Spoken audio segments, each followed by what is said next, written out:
Hello everyone and welcome back to Millennial Mom. If you're new, hello, subscribe. If you're not new, welcome back. And let's get into talking about week 3. Of course, we're still on the part 2 of the weddings. We always say we wish they did this earlier, but we know that they don't. So let's just go ahead and start discussing the next people, which I think are going to be your favorite people. Okay. To get married. Well, again, it's week to week, so I don't necessarily have a favorite, but I will say individuals. Some strike me in a certain way, the others strike me in a different way. That doesn't necessarily mean it's a good thing.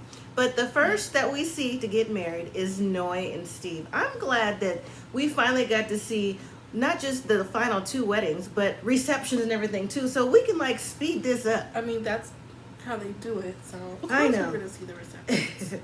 Well, Steve explains yet again, see, we keep getting back clips, that he's a hopeless romantic and how he's been out of work for 4 months and things like that. And Noi is also a hopeless romantic and she's ready, they're both ready. And there's nervous energy from them both, but there's nervous energy from everybody because you're marrying a stranger. Let's get to the wedding. That's where I thought we was going to. You just gave a whole backstory. Let's get to the weddings. You know they like to play us. So what was the real... Just go ahead and give us the meat and potatoes of Noi and Steve. Is it Steven or Steve? Well, it's Steve. I didn't hear anybody call him Steven. You know I like to stretch out people's names. Right. But you know what? I like to hear what the family says about them prior to they give their vows. Steve's family says, you know, he has 9 nieces and nephews. He loves them like they're his own kids. They call him Uncle Stevie. She's like, oh my God, I love kids. Like under her breath, I'm like, okay, this might work. You think it might work with some kids, but you don't think it work with some cats? No, I don't. It's the same thing you asked me. Not to me. So her family says that, you know, she's wild. She's a life of the party. She likes to wear wigs. She likes to just do different things, change up her look. And, you know, she's into her culture, which her family's from Laos. And she loves her Laotian food. So, you know, I thought that was a good thing, letting them know. Here's the thing that got me. When she said, so what's your name, Steve? What's your last name? He's like, either said Moya or Noya. And I'm like, so she's going to be like Noi, Noya, or Noi, Moya? The experts might thought it was cute. She's going to have to hyphenate that. But they get married, right? So at the end, you know, he says something silly yet quirky. He's like, oh, I didn't get a chance to give you your real ring. I got you another one. It was a ring pop. She thought it was cute. I don't know how I felt about that. It was cute-ish. I mean, it's cute. It's nice. I guess. After the wedding, Steve says he feels a spark. Noi says she has butterflies. Okay. So then they meet each other's families. They do all that other stuff. And I'm not sure if it was before the pictures or after pictures. But she changes her clothes into traditional Laos. I'm sorry if I'm messing up. Traditional was red, stuff like that. Kind of like last season, how they changed into red too. And then she gave Steve like a traditional Laos scarf to wear. And I thought that was really, really nice. They took really nice pictures. So I'm just going to jump into, just keep them just the whole way right now. So they did the first dance. The first dance was a little awkward, but they figured it out. And she's already asking, like during the dance, the first dance, like how many kids do you want? I'm like, now see? No, those are important questions. They are important questions. But can you at least wait till we come back from the honeymoon with those questions? Because to me, I know I'm not on the show, but to me, that would be just a little bit of a red flag, like you're starting that already, because somebody from the last season, we won't mention her name, had said that during the vows. And I was like, now see, that's a little too fast response. So I don't think so. It could turn some people off. I think it's just a conversation starter. Moving to the reception with Noi and Steve. Noi's like, so what do you do for work? Steve goes all the way around the bush, but he does say that, you know, he quit his job. He's been out of work for 4 months. And she's like, okay, I guess that's cool. And in her confessional, she's like, well, he seems like the type of guy who will get it together. He does come across that way on one hand, but the other hand, he kind of don't.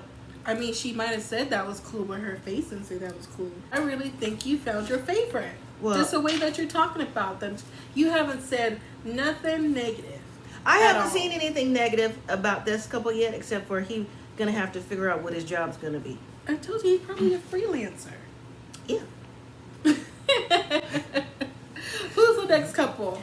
Next couple is Alyssa and Chris. Now, Pastor Cal says that they are both direct, honest communicators. And Alyssa can help even out Chris. And I was like, huh, that's what you picked up on, huh? Because see, as an expert, that's what he picked up on, and that's why they were matched. I mean, at the matchmaking special, the bachelorette party, and going forward, I still haven't picked up on that. And let me tell you something. From him or her? From her. And like I said last week in our video, maybe the video before that, she's on the wrong show. I think that at first I was thinking maybe she needs to be on like a Millionaire Matchmaker just by the vibes. But it's between now a Millionaire Matchmaker, or does she think that she signed up for the Real Housewives of Boston? Because that's how she's acting, her and her friends. Mm-hmm. I'm just saying.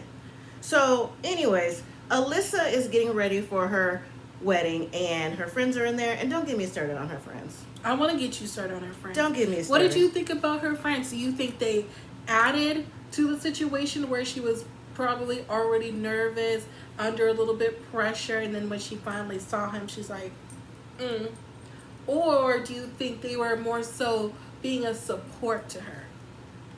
Well, first of all, her friends support her, yes, but they also support and condone her attitude, her outlook, her everything.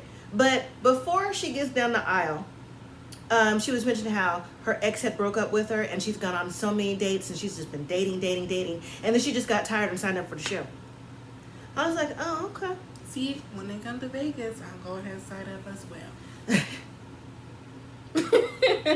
No, ma'am. Keep going. Right. So then we see her get ready, and Chris actually sends over a note to her before the wedding to read. She's like, oh my gosh, that's so sweet, whatever. I don't want to cry. So she couldn't continue to read it, so her friends read it for her. Let's jump to the wedding. Chris comes out. He's nervous. Okay, that's usually how it works, right? So before she comes out, she's pacing the floor. She's like, I hope he has nice teeth, because teeth is where it's at. I'd be like, is there a dentist in the house? And you know how shady production is.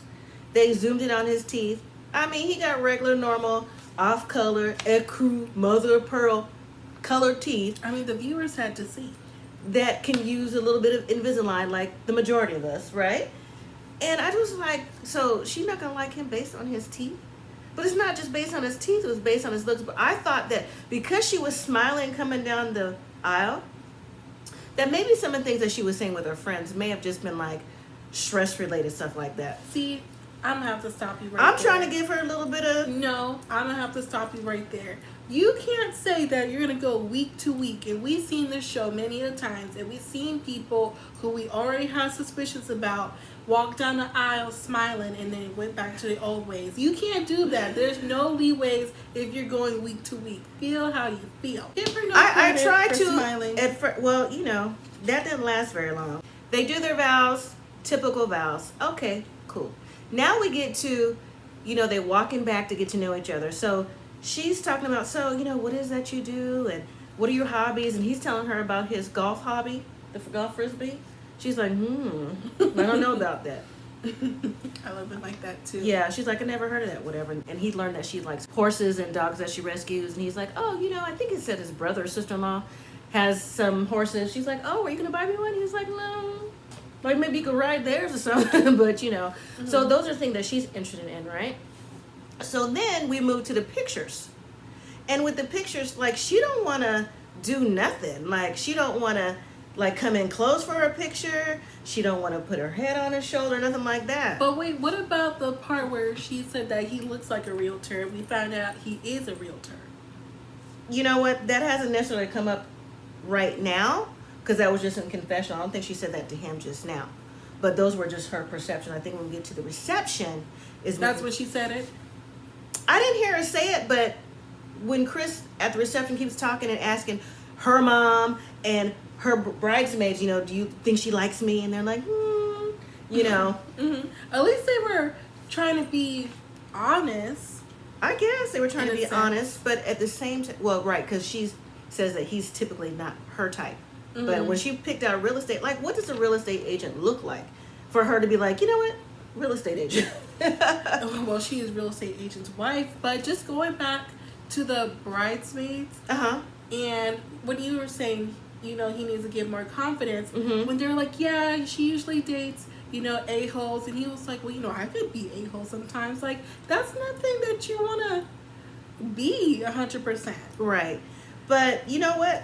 But when Alyssa talks to Chris's friends, they kind of co-sign the a-hole thing. They're like, yeah, like we're a bunch of a-holes, and you know, was just again co-sign like the type of behavior that they have. I guess it's kind of like a rowdy like bar crowd. That's what the vibe I got from it with Chris's friends, because Chris was saying too, like, you know, we're a bunch of we like to, not a bunch of whatever, but they like to do certain things. So maybe I think they're like a partier kind of group, because that's the vibe that they give me. I can say party and play the golf frisbee at the same time. I don't know what they do. You can do that, I guess. But whatever it is that Alyssa heard, that iced her cake for her, put a fork in me, I'm done. She was already not attracted to him based on the real estate comment.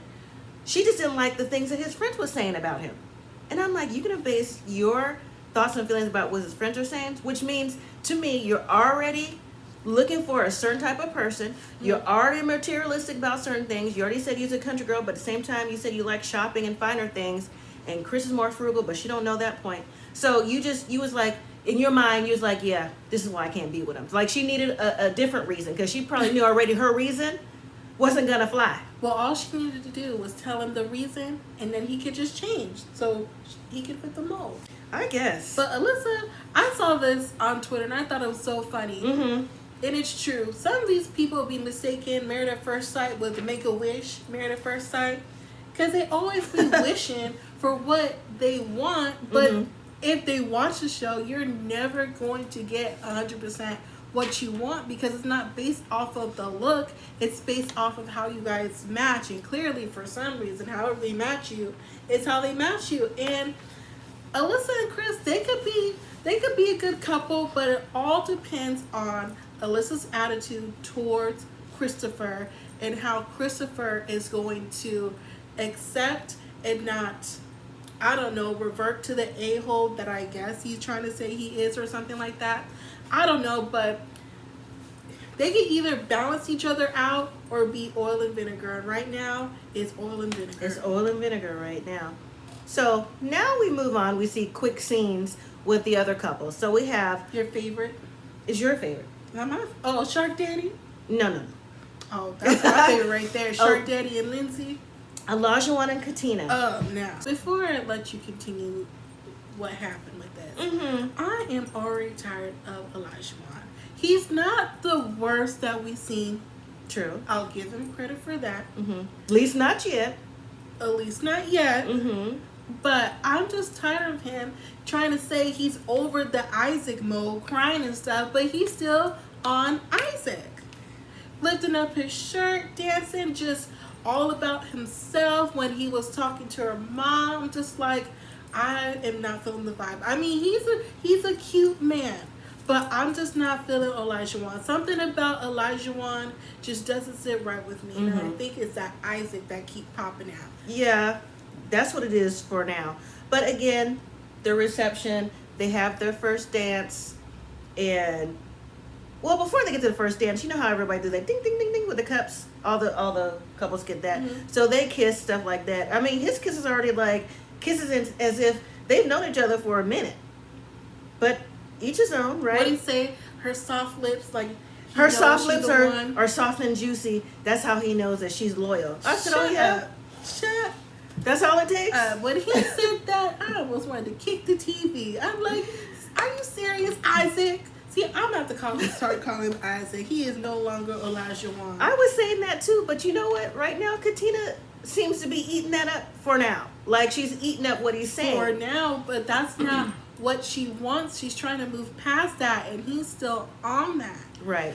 Well, they talk about their interests together. They both want 2 to 3 kids, or some kids in 2 to 3 years. Whichever way they said it. Some kids in 2 to 3 years. Okay, they talk about they want to travel first and get it out of the way, and I recommend you do travel first before you have children. Because with kids, well, that's off topic. And then, you know, she talks about how she wants to just be with her husband, stuff like that. But at the same time, the cooking thing came back up while they're eating. It's like, so do you cook? She's like, well, you know, you won't starve. And then he was like, I guess we can cook together. And I'm thinking, wait, who's we? Because you said you wanted a woman who can cook. And then she's like, well, do you cook? He's like, yeah. So I'm interested in seeing how that's gonna work. What she really cook? I mean, does she cook like box stuff? Does he order out? I mean, cooking is different for different people. Mm-hmm. So, but Home if you chef. but if you right, but if you need a meal, home yeah, that's you, home chef, because I cook. Now Katina talks to the groomsmen, and she asks a question like, "Are there any quirks I need to know about? Any habits, good or bad, stuff like that?" One of the groomsmen, whether it was his brother or his best friend, talking about, yeah, he's the type of man who wants to mold you into that type of woman that he wants, and you got to be patient with him and things like that. And I'm like, what? Red flag on the play. That is just an absolute no. Nobody's gonna mold nobody. I mean, yeah, you can be patient with someone, Right? But there's only so much patience I can give. Mom is more patient than I am when it comes to stuff like that. But me, I couldn't do it. I don't know. I think I'd be like Alyssa with Olajuwon, aka Isaac. I'm like, oh no. I can't do this. I'm like, for production. Now we see Olajuwon talk to Katina's mom, and she's like, what kind of name is Olajuwon? She had her face all crunched and crinkled up, and I kind of thought that was a little bit rude, personally. I did. Even though you've never heard the name before, you can't be like, what kind of name is Olajuwon? Well, most people's names aren't Katina, it's Katrina. Right, I was about to say that. You can throw that in there. But he didn't, and he explained how... Well, he did call it Katrina. He did while they were talking, and he explained that his dad is Nigerian, his mom is Irish, so that's how he got the name. But in basketball, if you follow sports, I'm a big sports person.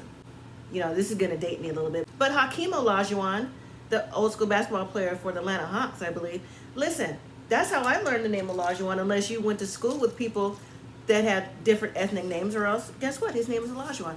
But moving on, we learned that Olajuwon has ADHD. That's like, well, that's what he is then. So production didn't just cut and paste you talking last week. Because listen, y'all, I can talk and talk too, but I don't talk like that. And I don't have ADHD. But the mother asked the question, so, what are your intentions with my daughter? Or how do you see things going to go with my daughter in marriage? That man talked about everything under the sun. Talked about the college thing, his GPA. I'm like, huh? That right there would have turned me off. And then her mom was like, oh, look, there's a rabbit. And he was like, and got up and left. She was like, I can't do this. She didn't say it, but that's what it meant. Like, I can't do this. And I was like, girl. Didn't answer nothing of the question. You are in trouble. Because his chit-chat want to mold you into what he wants and this and that. Mm-hmm. But we'll see. It's all about Sir Isaac. We are going to see. I think we're already seeing now, but okay. But anyways, moving on to, we'll do Michael and Jasmina. All right, so they're having their reception. I keep thinking Shark Daddy. I'm like, who? We'll talk about them after. Michael and Jasmina, she asked if he was a pet lover. Now, she's been asking him lots of questions. I don't really recall him, I said last week too, asking her anything. Because last week, I was like, do you like Marvel? Do you go to bed and all this other stuff? He was like, he doesn't have time to be a pet lover or owner because he gets up at 4 a.m., Monday through Friday, and don't come home to about 7:30 p.m. And with that, he doesn't have much time.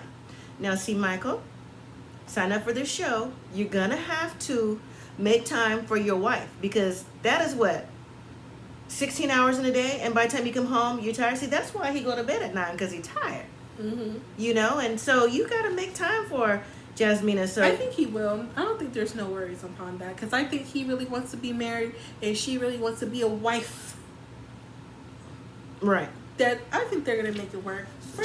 Yeah, Jasmina says she's been in relationships before where she didn't feel not necessarily valued, but she wasn't with a man who was emotionally available, and she doesn't want to be in that type of relationship again. And I understand that she wants him to be available. She's wondering if Michael, I don't know, may or may not do that for her with his work schedule. So then we see Jasmina meet up with Michael's sisters at the reception, and they're all wearing a pin. And we find out that the pin is a pin based on their mom. I don't know if it's a picture or a birth date or a symbol or a flower or something. But it's a pin in remembrance of their mom, because she's watching over them and things like that. And that was really sweet. That was. And they gave one to Katina. It's like, you're part of the family now. So that was really, truly sweet. I was really happy with that because at first I wasn't too sure if the sisters were going to be so accepting. But they were accepting of her being the wife. Right. So I'm really happy for that. I feel like they can build a connection together. Yeah, based on that. And then Michael meets her stepmom and her dad or stepdad, whoever he is. And listen, the stepdad or the dad was like Michael. Just pretty much learn to be quiet because you're never going to be right, kind of thing. And the stepmom was like, you know what, the things you telling Michael was a long time ago. And Michael's kind of looking like he don't know what to say. But I think Michael's uncomfortable in conversations anyways, because he did say it takes a while for him to warm up. Mm-hmm. And to me, you could see it on his face because he's just kind of sitting there, like, kind of not wanting to say anything, looking a little bit awkward. Just, like, listening, but, like, you know, he doesn't want to rock the boat kind of thing. But overall, I think, you know, maybe they'll balance each other out when it comes to that, because Jasmina is a talker. So am I, girl. So, Lindsay and Mark. Before we go to that. No, I'm not going to say yet. I'm going to hold that comment until we either do a live or further episodes. But I'm going to say that. Continue. Okay. Lindsay and Mark, during reception, Lindsay just says what you said his name wrong. It's not Mark. It's Shark Daddy. He said he got the name Shark in high school or something, and he doesn't like shark. He just gave his explanation, so I'm like, why go with it? During their reception, let's just jump to that. I can tell you are too through with that. That's the same look you had when they were on TV. You are not here for Lindsay and Mark. You know what? It's really hard for me to even listen to what she has to say, because to me she talks too much, and she talks about inappropriate things, and it's like read the room kind of. So then when Mark talks to her dad and her brother, they're like, oh yeah, Lindsay's a spitfire, she says what she means, but she's loyal to a fault, right? You know, and I'm like, that's it. Like, y'all let her, well, not, you don't let somebody, you know, do and say whatever. So she thinks she run the show with everybody, because she just always have to be like, quote unquote, the mouth of the South. And to me, that's not cool. It's hard for me to listen to her. I'm like, ugh, you know? But Mark says that he feels eventually he could bring out the quieter, softer side of Lindsay. Good luck. Well, you know what? Maybe, which is throwing a maybe, because she was a little tipsy, that she was just overdoing it just a little too much. Maybe that's not her personality 100%. Well, if maybe her dad 70%. And her brother said that she's like that every day, so are you trying to say she's tipsy every day? I'm just asking. No, I'm saying maybe she put 20 on 10. You know what I'm saying? Do you know what I'm saying? You know what I'm saying. Now, after all that, the weddings are done, the receptions are done, and you know what? We see Alyssa have a meltdown. I'm not even going to talk about all the couples who got to the hotel room and was comfortable, and they got, you know, comfy in bed, stuff like that, because that's really nothing. We'll see the rest next week. But Alyssa was having a breakdown. She's like, no, I can't do this. I can't. Like, he's not my type. I just don't want to go through this. And I guess in the elevator or something, he said something about a side piece. Like, she didn't even know what he said, really. She just heard, oh, so you're a side piece. I'm like, was he talking to you or about you, or like what was happening? So I didn't get that. And producers are trying to convince her to come out and talk to Chris, because they're the only ones who haven't left for the hotel yet, to find out what's going on. And while she's back there, Chris is just saying how, oh, she's so beautiful, she's so this, she's so that. He just don't know. He just don't know. And he's also at the same time questioning himself, like, I really hope she likes me. And I'm like, I can't with this. I can't. I need you to have some esteem. Don't be worried about if she likes you. You can't help the process if she does or doesn't, but you just have to try to make the best of it. What did you think about it? To be honest, I was really confused, because we really don't know what she was going off about. Only thing we know is she's not trying to sleep in the same room with him. She's pretty much already done with him within the first, I don't know, few hours, and he's still over here on cloud 9. So I don't know if he does know what he said and just trying to, like, you know, make it seem like he just didn't know and he's just so in love with her already, or she just being extra. She probably thought she heard something. I honestly don't know, but I will say this. I know we are a no spoilers channel. I did see a little bit of a spoiler on him. I'm not gonna say nothing. I unfortunately didn't see a spoiler on him. I saw a spoiler on her. It's not confirmed, but we won't say it. We'll wait till next week. We both saw something of each other. Well, I'm not going to say mine. No, we won't say it, at least on camera. I'm definitely interested to see if what was said is true, plays out this season, because I might have to, you know, take my thing back against Chris, because I was starting to like Christopher a little bit. He needed a little help with his confidence. Yeah. But I was starting to like him. So we have to see on that. Mm-hmm. Overall, I thought this episode was boring, but you know what? It's the weddings. It always happens like this. But the honeymoons look like it's going to be cracking. Well, let us know what you guys think about this episode in the comments down below. Mm-hmm. Thank you all so much for watching. If you haven't yet, go ahead and subscribe to us. We're going to be here every week. And give this video a thumbs up. We really love you all and appreciate y'all so much. Mm-hmm. We hope you have a good weekend. Thank you all so much for watching. And as always, live simply, be grateful.